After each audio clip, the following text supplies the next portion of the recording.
गोंदियात शिवसेना पक्षात इनकमिंग सुरू आहे। माजी आमदार सहस्राम कोरोटे येत्या 20 फेब्रुवारीला शिवसेनेमध्ये हजारो कार्यकर्त्यांसह प्रवेश करण्याची शक्यता आहे। त्यामुळे आमगाव देवरी विधानसभा मतदारसंघात नाना पटोले यांना मोठा धक्का बसणार आहे।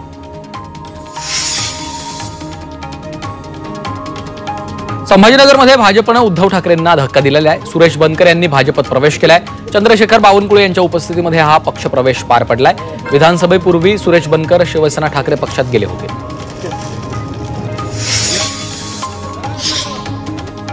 साताऱ्याचे पालकमंत्री शंभूराज देसाई यांनी नगरपालिका आणि नगरपंचायतींना शहर स्वच्छ आणि सुंदर बनवण्याचे निर्देश दिलेत। घनकचरा व्यवस्थापन, नाले, गटार स्वच्छता, पथदिवे आणि शहर सौंदर्यीकरणावर लक्ष देण्याचं महत्त्व सांगितलंय। देवेंद्र फडणवीसांनी उत्तर प्रदेशात मणिकर्णिका घाट ते नमो घाटादरम्यान कुटुंबाबरोबर बोटीतनं प्रवास केला। यावेळी मुख्यमंत्री फडणवीसांनी त्यांच्या मुलीनं हनुमान चालीसेचं पाठ म्हटलेला आहे। त्यांचा व्हिडिओ प्रसारित करण्यात आला।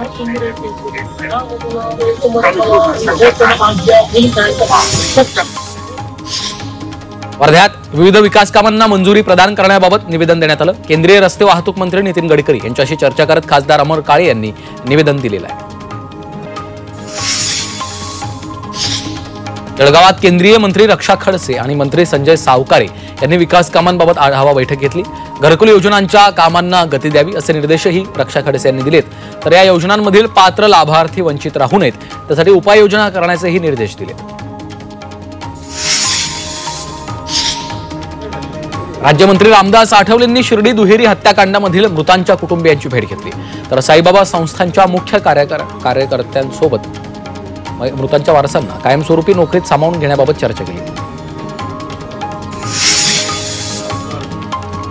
रायगडच्या रोह्यातील शिवसैनिक अष्टविनायक यात्रेला निघालेत। यावेळी शिवसैनिकांनी गणपतीची महाआरती केली। तर शिवसेनेचे मंत्री भरत गोगावलेंना रायगडचं पालकमंत्रीपद मिळावं यासाठी शिवसैनिकांनी गणरायाला साकडं घातलंय।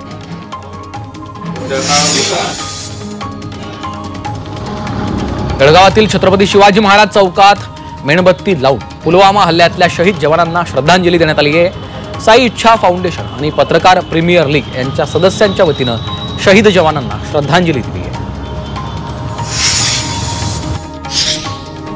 राज्यात लव्ह जिहादच्या वाढत्या घटनांच्या पार्श्वभूमीवर लव्ह जिहाद आणि धर्मांतराविरोधात कायदा करण्यात येणार आहे।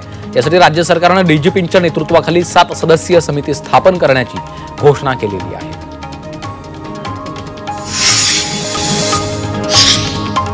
अटल सेतूवरनं उडी मारून शिक्षकानं आत्महत्या केली आहे। मृत शिक्षक अलिबागचा असल्याचं समोर आलं। तर सेक्स्टॉर्शनच्या छळाला कंटाळून आत्महत्या केल्याची माहिती सूत्रांनी दिलेली आहे। सांगलीच्या मिरजेत एका भरधाव गॅस सिलेंडरच्या ट्रकनं 5 वाहन चालकांना धडक दिली। यामध्ये 3 जण किरकोळ जखमी झाले। ट्रक चालक हा मद्यधुंद असल्यानं वाहनावरील ताबा सुटल्यानं अपघात झाला। या प्रकरणी ट्रक चालकाला पोलिसांनी अटक केली आहे।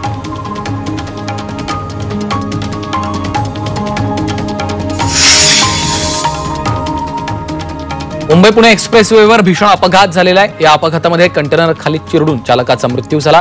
चालकाचं गाडीवरचं नियंत्रण सुटल्यानं अपघात झाल्याचा अंदाज आहे।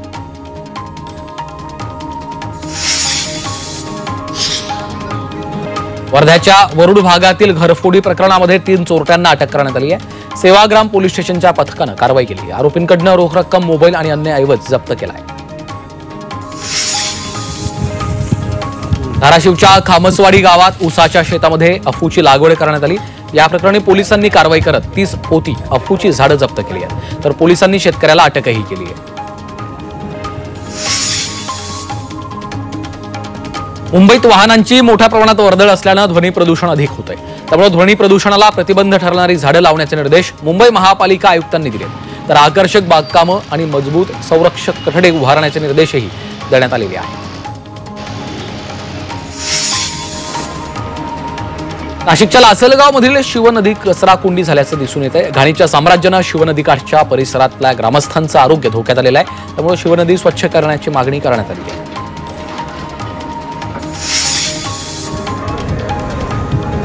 सिंधुदुर्गातली विमानसेवा गेल्या 3 महिन्यांपासून बंद आहे। तर हैदराबाद आणि बंगलोर सेवा बंद झाली असून पुणे ते सिंधुदुर्ग सेवा आठवड्यातनं केवळ शनिवार आणि रविवार सुरू राहणार आहे। या अनियमित विमानसेवेमुळे चिपी विमानतळ बंद होण्याची भीती व्यक्त केली जाते। बदलापूरमधील IES कात्रप विद्यालयातल्या प्राथमिक विभागाच्या अंतर्गत विज्ञान प्रदर्शनाचं आयोजन करण्यात आलं होतं। यामध्ये विद्यार्थ्यांनी वेगवेगळ्या विषयांवर जवळपास 100 ते 125 प्रकल्पांचं सादरीकरण केलं। विद्यार्थ्यांच्या कल्पकतेला चालना देण्यासाठी या प्रदर्शनाचं आयोजन केलं होतं।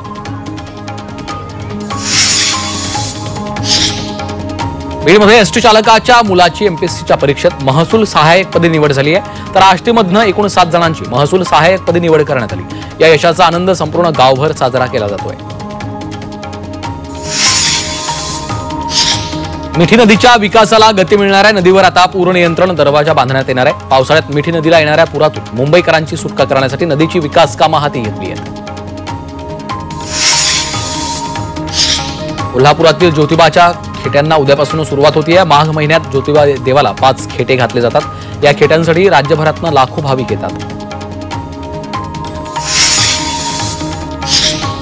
साताऱ्यामधील जननी देवी आणि काळूबाई देवीच्या यात्रेच्या निमित्तानं बगाड यात्रा मोठ्या उत्साहात पार पडली। या बगाड यात्रेमध्ये मुख्य बगाडासह गावातील 7 ते 8 बगाडांची बैलजोडीनं गाव प्रदक्षिणा घालण्यात आली आहे। या यात्रेसाठी हजारो भाविक उपस्थित होते।